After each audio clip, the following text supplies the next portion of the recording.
جہاں تک عید میلاد النبی کی بات ہے، چونکہ ربیع الاول کا مہینہ ہے اور بالعموم 12 ربیع الاول کو باقاعدہ طور پہ ہمارے معاشرے میں یہ عید منائی جا رہی ہے۔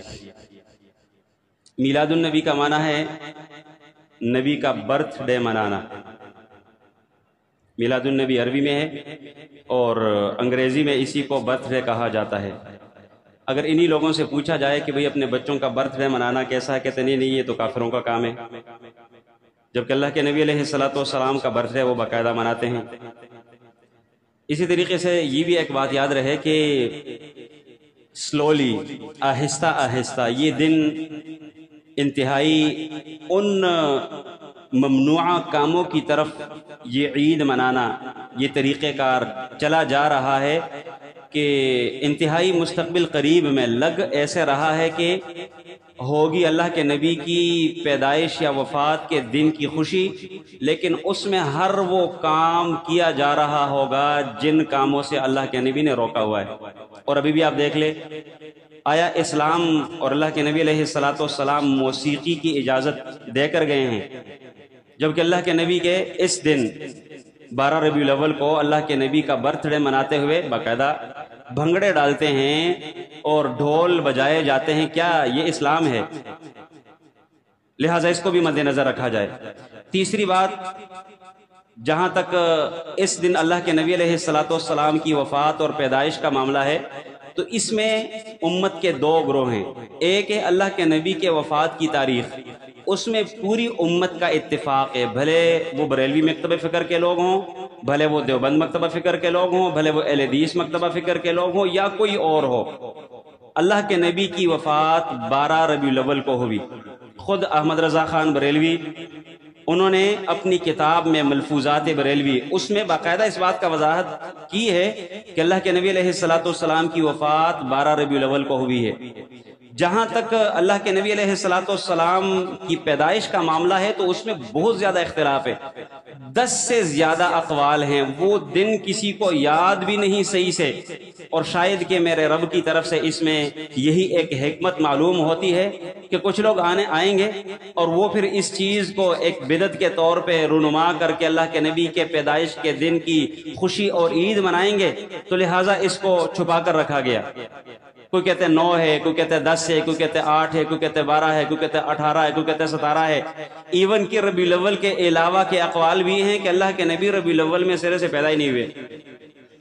تو لہٰذا جب ہمیں یہ بات پتہ چلی کہ اللہ کے نبی کی متفق علیہ وفات کی تاریخ ربیع الاول کی 12 تاریخ ہے، جبکہ پیدائش کی تاریخ ہمیں معلوم نہیں، تو ہم آیا اللہ کے نبی کے وفات کے دن خوشی منا رہے ہیں؟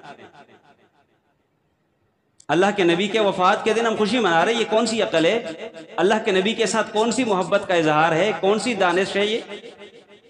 دوسری بات، ہم تھوڑی دیر کے لیے فرض کر لیں اللہ کے نبی 12 کو پیدا ہوئے اور 12 ہی کو وفات ہوئے، ایک ہی گھر میں ایک شخص کی پیدائش اور اسی دن اسی شخص کی وفات ہے، ذرا بتائیے گا اس کے وفات کا غم بڑھ کر ہوگا یا پیدائش کی خوشی زیادہ ہوگی؟ ایک کامن سینس کی بات ہے۔ انس رضی اللہ عنہ بیان کرتے ہیں جب اللہ کے نبی اس دنیا میں تشریف لائے تو اللہ کے نبی کے آنے کی وجہ سے یہ روئے زمین میں ایک روشنی پھیل گئی، اور جس دن پیارے پیغمبر رخصت ہوئے، فوت ہوئے، اس دن پوری کی پوری زمین میں اندھیرا چھا گیا تھا۔ امیر المومنین عمر بن خطاب جیسے لوگ اللہ کے نبی کی وفات کی خبر سن کر برداشت سے بالکل باہر تھا۔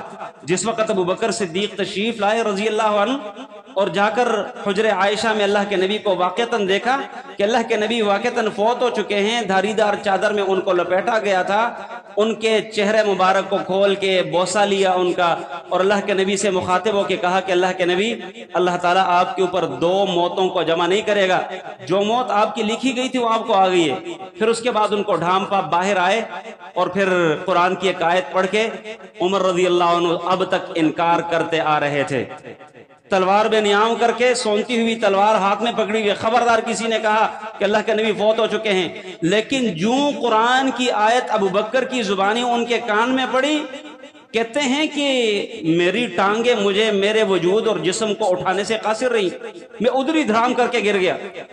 یعنی ان کی تو کیفیت یہ تھی کہ اللہ کے نبی فوت ہوئے ہیں، ان کی کیفیت یہ ہے کہ عمر جیسے لوگ بھی اس صدمے کو برداشت نہیں کر پا رہے۔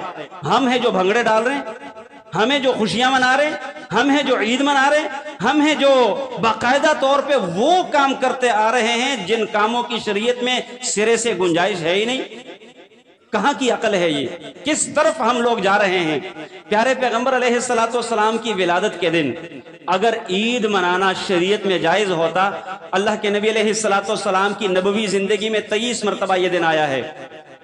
ابوبکر کی خلافت میں رضی اللہ تعالیٰ عنہ 2 مرتبہ آیا ہے، عمر رضی اللہ عنہ کی خلافت میں 10 سے زیادہ مرتبہ آیا ہے، عثمان کی خلافت میں 12 مرتبہ آیا ہے، علی کی خلافت میں 5 مرتبہ آیا ہے، معاویہ کی خلافت میں کتنی مرتبہ آیا ہے۔ ایون ائمہ اربعہ کو دیکھ لیجئے گا، ہم اپنے آپ کو ہمارے اس معاشرے میں بہت سارے لوگ ایسے ہیں جو خود کو امام ابو حنیفہ رحمہ اللہ ان کے مقلد تصور کرتے ہیں کہ بھئی ہم مذہب کے اعتبار سے حنفی ہیں۔ ذرا بتائیے گا، انہوں نے کیا ہو، انہوں نے یہ عید منائی ہو، تب بھی ایک بات کچھ تو بنتی ہے نا۔ ایک طرف اصول وضع کیے ہیں کہ ہم امام ابو حنیفہ کے مقلد ہیں، دوسری طرف خود ساختہ باتوں کی طرف کے پیچھے چل پڑے ہیں۔ یعنی نہ تو ہم اللہ اور اس کے رسول کی بات کو لے رہے ہیں، اور نہ جو ہم نے اصول بنائے ہیں خود کے لیے ایک امام کو ایگزیکٹلی منتخب کر کے کہ جو یہ کہیں گے، جیسے کہیں گے ہم نے ویسے کرتے جانا ہے، وہ ایک الگ معاملہ ہے، اس کی طرف ہم نہیں جاتے۔ لیکن کم از کم ان تمام تر معاملات میں اپنے ائمہ کو تو پھر فالو کریں۔ انہوں نے کب کیا ہے؟ نہ امام شافعی نے کیا، نہ امام مالک نے کیا، نہ امام احمد بن حنبل رحمہ اللہ نے کیا، کسی نے بھی یہ عید نہیں منائی۔ 4 صدی میں جا کر یہ بدعت ایجاد ہوئی ہے۔ لہٰذا خدا را عقل کے ناخن لیجئے گا، کسی بھی معاملے میں، کسی بھی کام میں قرآن اور سنت کو دیکھیے گا، قرآن کیا کہتا ہے، سنت کیا کہتی ہے، اور صحابہ کرام نے قرآن اور سنت کا فہم کیسے لیا، اس کے مطابق چلیے گا۔ یہی دین ہے، یہی اسلام ہے، اسی پہ مریں گے تو اسلام پہ مریں گے، اور اس کے علاوہ کسی اور رستے پہ جائیں گے تو وہ اسلام کا رستہ نہیں ہوگا، کوئی اور رستہ ہو سکتا ہے۔ اللہ تعالیٰ سے دعا کرتے ہیں کہ اللہ تعالیٰ ہمیں سمجھنے اور عمل کرنے کی توفیق عطا فرمائے۔ وأقول قولي هذا واستغفر الله لي ولكم ولسائر المسلمين واستغفروه إنه هو الغفور